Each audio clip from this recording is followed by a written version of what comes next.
Hi, welcome to Bible Logics. This is Pastor Tony Mancuso, and we've been talking about the idea of can we trust the Bible? We use our intellect, can we logically prove that things in which the Bible says are true? This discovery begins at the beginning of the Bible, where it talks about our origins. How did the universe come into be? Well, the Bible tells us that a literal 6 days God created the heavens and the earth, and on the seventh day, He rested. That doesn't mean that God got tired. It doesn't mean that God somehow worked too hard. Obviously, God doesn't get tired, so it must be something else that God is saying when He said He rested on the seventh day. Well, quickly I can explain that to you by saying that it means He just stopped from His work. That God began to stop doing what He wanted to do, and He began to work, keep creation going. He began to serve humankind, the earth, the universe, to make it continue. For if God actually stopped working altogether, then the universe would end. Scientists really don't quite understand what holds the atom together with all those positive and negative neutrons. They should be bouncing off one another. And they don't quite understand why they stay together. Well, the Bible says it's because God is at work. His hand holds the universe together. Genesis helps to explain this, helps to our understanding so that we can understand the truth of where we came from. Knowing the truth of where you came from can obviously help in the direction that you live your life. Now, of course, I wasn't taught this early on in my childhood. As a matter of fact, in high school, and was taught something quite different called the evolution theory, or evolutionary theory. They show you a lot of fancy things, and one of the things they show you is how man came to be. What they don't tell you is those pictures that they show you on that chart are fake discoveries or no discoveries at all, such as the missing link. The other discoveries that say this transition of man from ape to man, I should say, that the discoveries and the finds that they found in the ground are just monkeys with arthritis. One they discovered is just a pig's tooth, and they got whole man out of a pig's tooth. So I'm here to tell you that don't trust everything that these so-called scientists are telling us. They don't know. Matter of fact, no one can know the beginning of the universe to be a scientific fact. For it to be a scientific fact, one must be able to observe the creation. And since there is no one alive, or there is really no human being that was alive to see creation, it is all theory. And theory is just a fancy word for faith. That's all it is a fancy word that says, oh, my faith is a theory. Well, the Bible has put this theory down in writing. And we must believe it in faith, but it does not mean it's void of evidence of a creator. One, it is a written record, meaning that record had to be shared and talked about and given testimony by someone.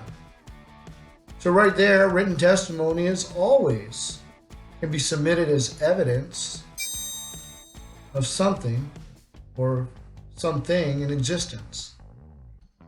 So the universe, as we talked about, is the first sentence of the Bible. And God put all these things together so that we could have a theory of creation theory.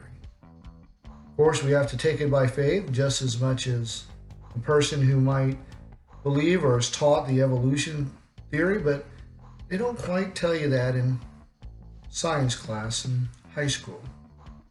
Wonder why that is.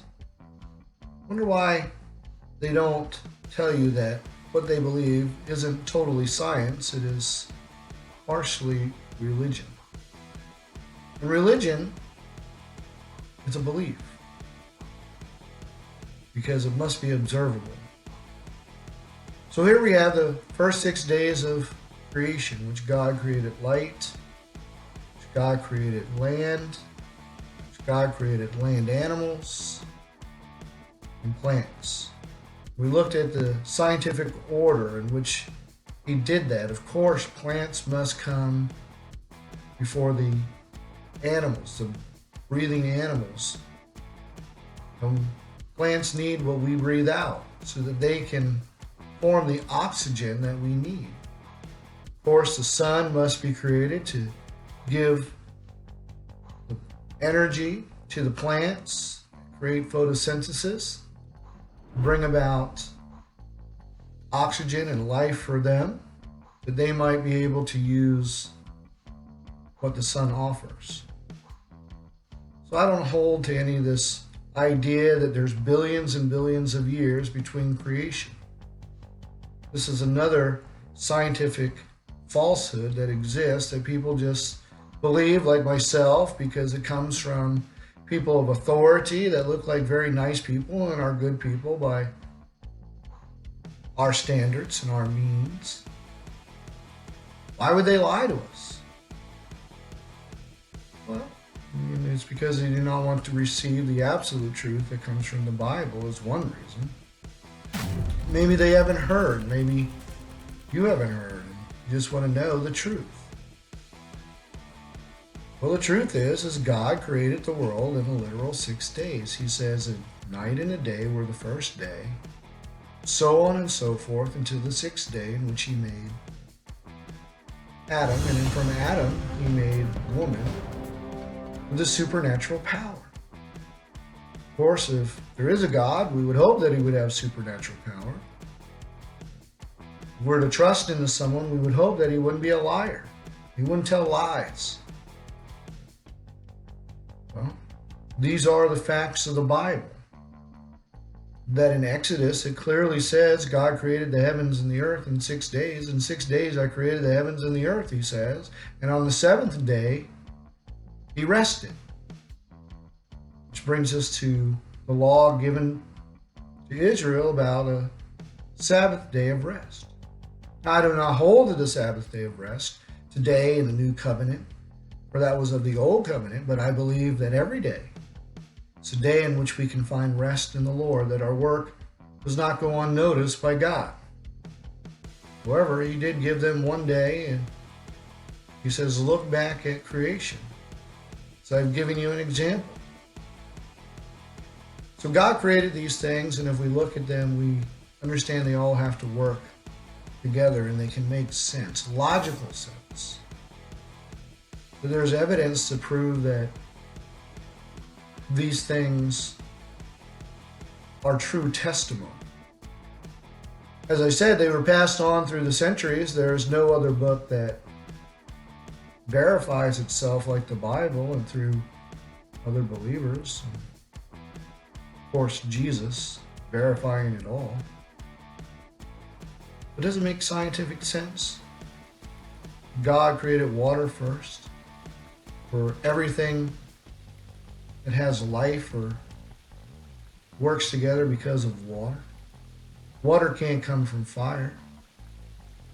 Fire eats oxygen, and we know water is made up of part oxygen. And God made the land, for land is where the animals and plants have to live. They get their nutrients from the plants. Plants need us, the sun. So it couldn't have been billions of years later when all these things came into being. Some people worship the sun, and many ancient cultures believe in this idea that life came from the sun.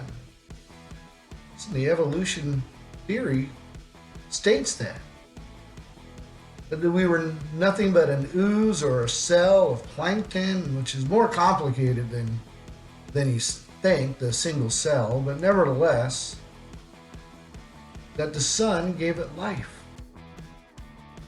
The sun does not give life.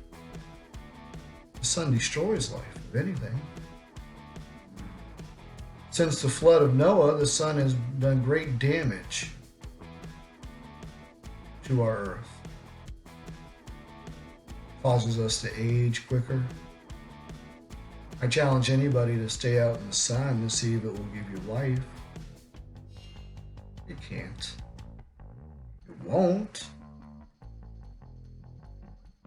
For we do not come from the things that we see, the Bible says. Instead, the things that we see tell us that there are greater. I mean, what are the chances? The sun, the moon, the stars would all be round. Would that be possible to come out of an explosion, that everything that we see is round?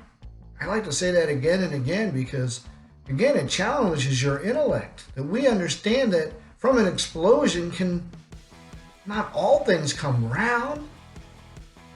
This is absurd. It's not even logical. It passes scientific reason. Not only that, the Bible says that only after its kind can it reproduce. This is very true.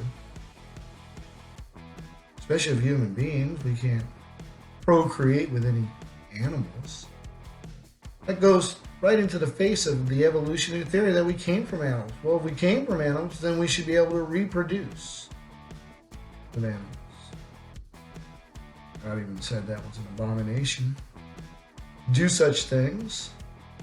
But nevertheless, he was very scientific. The Bible is a very scientific book. It speaks of evaporation of water, freezing of water, how it goes up into the atmosphere, comes back together as a solid and rains upon the earth. Speaks the scientific discovery that the earth is round in Job. I think it really speaks to a person's soul. So when we open up our Bibles and we read the first chapter 1 and chapter 2, I want you to be confident. I want you to search. See, is it possible? Is it logical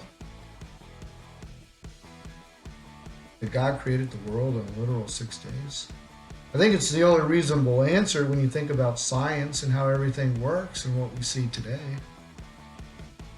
And nothing that which is written in the beginning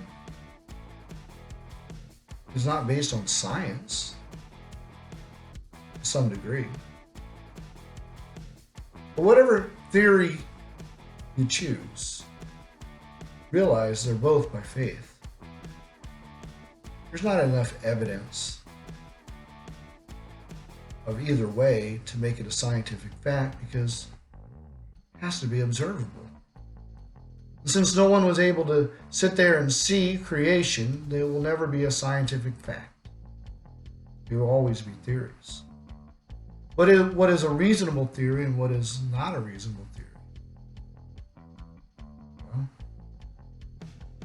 the way they explain it, if we look at the things scientifically today, it is impossible to get water from fire. It is impossible that there's billions and billions of years between species because one species cannot live without the other. Everything was made as it was made. We'll talk about some of the animals in which God made to prove that they had to be made when they were made. In short, the chicken came before the egg. Everything was created, male and female, procreated to bring about life after its kind. Fish can't mate with a dog. Even if we have dogfish, it's only because they look similar. So I hope you will believe in the beginning of the Bible.